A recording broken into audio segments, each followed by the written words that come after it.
Hello everyone. This is more of a test for me rather than an actual video, but I thought I'd try and make it into a video. What I'm going to do, a previous video I showed you my little track thing, because I made a new driver board, and to control this tracked vehicle that I've made. What I've done is I've decided to change the tracks. These are great. Hang on, I'll show you one of them. I 3D printed it, so let's just bring that to the front. There we go, you can see that. So this is my track, the track that my original one. It's really flexible, and I printed it out. Well, I printed it pretty much like that. It was sort of like that. That fitted onto the print table, and basically just printed that. You took it off, and you ended up with a nice flexible track. I designed everything so it all fits together nicely. The wheel, it has little pegs that fit in on there, and on the inside it has track for these little wheels to follow. So these will go along inside these grooves, so these travel along and they fit in there. And the wheel, well, the wheel has the same sort of opposite, if you like, fitting, so this track fits perfectly in here. But I had an issue. There's nothing wrong with the tracks if it's going on a nice flat surface, smooth surface or anything, or well, anywhere really. But it works great as the track. The only issue I had, I'll just bring my drawing back up. There. So if we zoom in, you can see where you can see there where these wheels fit in. That they have a track of their own to follow, and they stay in that. That's nice. And then if we go to the other side, you can see. I don't know. You can see better on those tracks will fit into the grooves of the wheel, and it's all flat. Then you've got these two the spokes. Now. The trouble I had was when I was going over some a long pile carpet or grass or anything with quite a long strand or anything that sticks up in the air, it was getting trapped in between these points here. So as it got put in there and then the wheel moved on, it would be stuck in between these two places, and it'll get dragged, and either pull the long pile out of the carpet or pull the grass out of the ground. So basically you use what you have at the time, and at the time I had a 3D printer and I thought it looked pretty cool, this track, and it is. I thought, yeah, great. But now if I move to my other one, I've redesigned it. What I'm now going for, I'm going for the chain, the sprocket and chain system now. You know, just the chain link, standard chain link, with a foot on. So basically, you can see there it's a link with a foot. What I'll do is I'll bring up my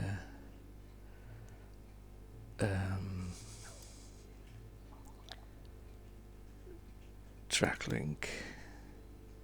Oh, I thought I'd moved it there. Where has it gone? New link. I'm sure I can't do. Oh, I did the drive wheel. Yeah, that was it. So where's the link? That's the picture. There's the link. There we go. So now I have my new link, and it looks something like this. The only thing with this, it takes longer to make. With a 3D print, you just click print and go away, have a cup of tea, and or leave it going overnight, and next morning there it is, it's all printed and done ready for you. But with this, because I'm making this out of 3mm ply, each piece here is 3mm plywood. So I've got 1, 2, 3, 4, 5, and I've got 6 and 7 pieces of plywood. These are rings. Then, to make sure I've got some clearance when I put it all together, I've put pieces of card in between these two. They're all glued together. These are all glued. These two are glued, and these are glued to the rings, so they act as the barrel of the link. And then these pieces glued together act as the actual link, and then the foot is actually glued to the links underneath, so they've got me locating pegs for those pieces. I can show you those. They look something like this. I'll bring that to the front.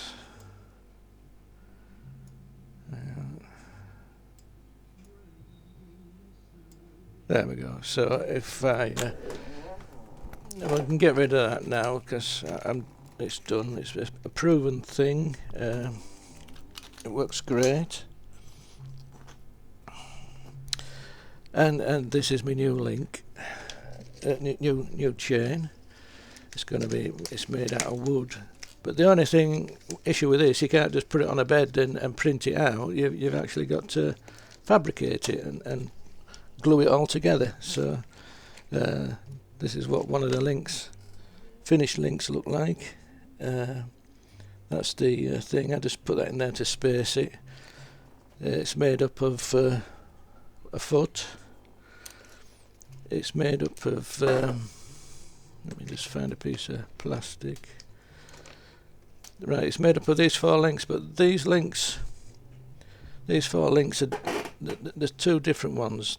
They've got different size holes in, so that one has got a nice slack hole in. So those are the inner ones. Hang on, let's check that one. That's a tight hole. It takes some force to push it through, but it's not slack. It's actually a tight fit. That's an outer one. And then that's another outer one. And then this is another inner one, because that one's nice and slack and fits. And then we have, what I've done is I've pre-made these, so it's got the bit of card on either outside and 2 bits of wood in the middle. And then I've got these spacers. These are all laser cut as well. So we start off with glue. I've just used a bit of PVA, Bostik glue. And you start off with the inner ones. They go in there like so. They go to the inner ones, pointing that way. And then what I did was I put glue on either side of those, and then I stuck those on, my spacers on. So there are my spacers to give us some tolerance over the wheels and everything. And then what I did was, after gluing them on, what I would do is I would glue the outer pieces and stick them in there. So that would go like that. So you line that up with the outer edge on there, and then this piece would go here and glued on there. And I made the pegs a nice perfect fit, so they all fit together. And then these, what I did was I put that in the centre like that, just to space them correctly apart while the glue sets. So here's what I've done earlier, and I've got part of my chain done, and I should have a bit of plastic. This is just a bit of plastic straw. It's got a hole through it, but I've made the holes so they're a nice good fit. So let's just get that round. That'll sit inside there. Then I just move that into place. Then this will come in from the end. Let's get a nice straight end. Now the first hole's a tight hole, so you've got to force it through the first hole, but the rest of the holes should be slack fit, so once you've got them over, you're only the force is only having to work its way through those. I got that in. Yeah, I think so. Bit of pliers, give me a bit of help. Don't know if I've got that right. Let me get my glasses on. Oh yes, I'm just got it not lined up at this end here. So just make sure you get it lined up before trying to force it through this side.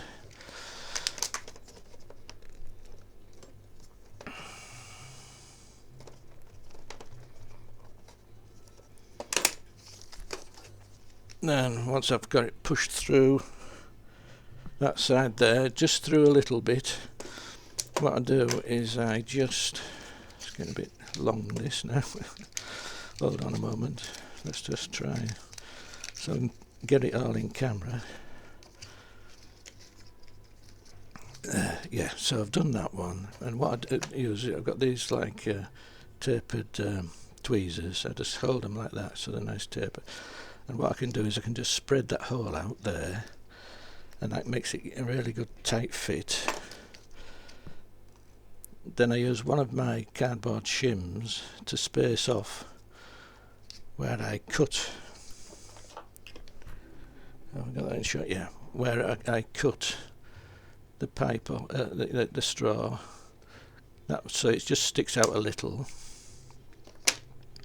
and I just reshape the end. Cutting it with these puts a nice little taper on to get it through the next one. Then once I've cut it off, what I'll do is I'll reshape that hole with my tweezers, and then we've got a nice good link.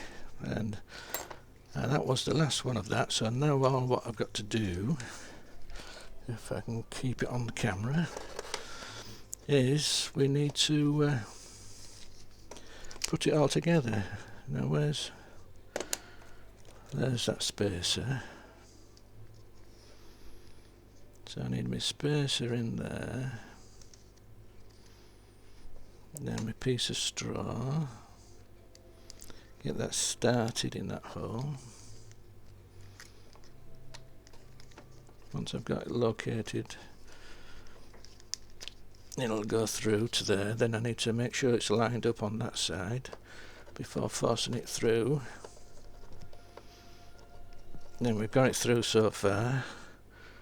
Just reshape that plastic, makes it nice and tight, and then stick me thing on there and cut that down, and then I can take that spacer off, reshape that hole.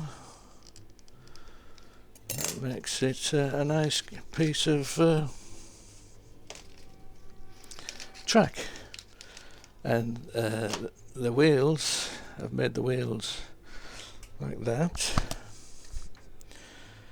and they fit exactly inside the track.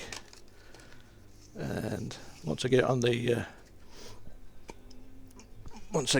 on my little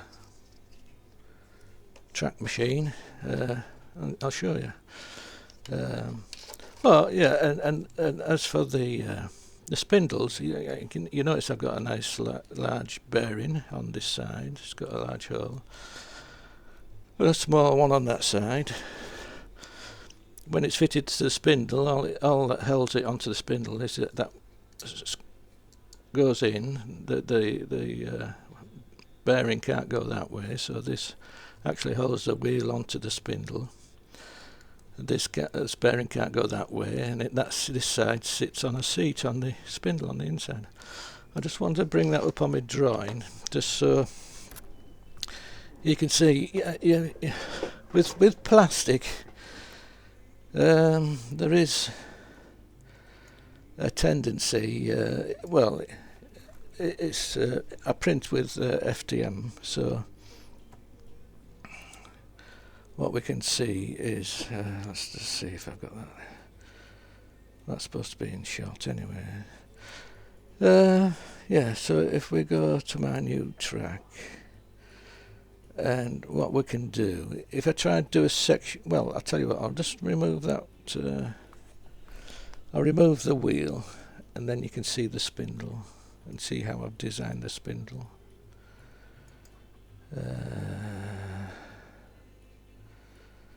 Let me find it. Alright, so it's in here, so I got that one. The outer. So it's in here. So let's just right, let's just remove that.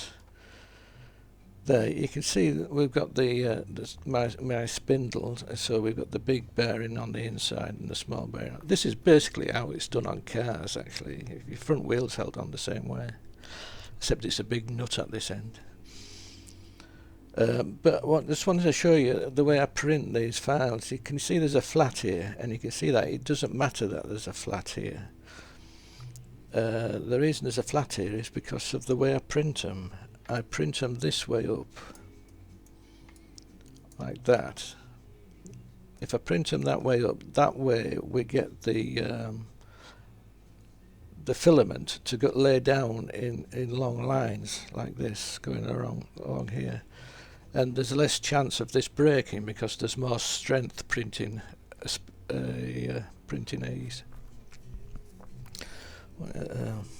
shaft in this direction.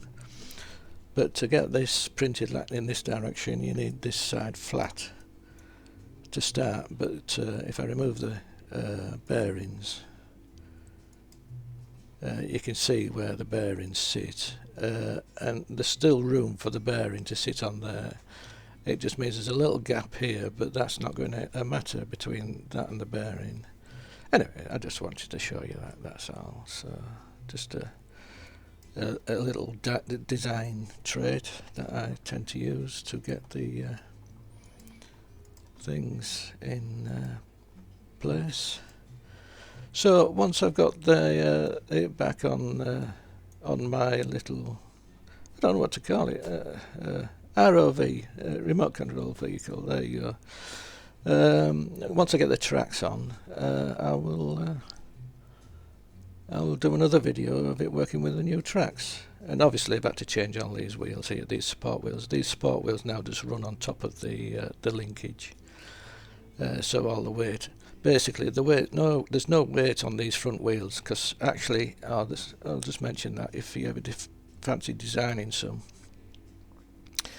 these front wheels are actually higher than these where it comes here, because if you can imagine, a point from there to here is longer than a point from there to there. But you can see this is a flat, so it's going to be a shorter distance. So as this wheel turns, this link here will actually lift off the ground, and so the only place it actually sits on the ground is these 7 wheels here, and these take all the support.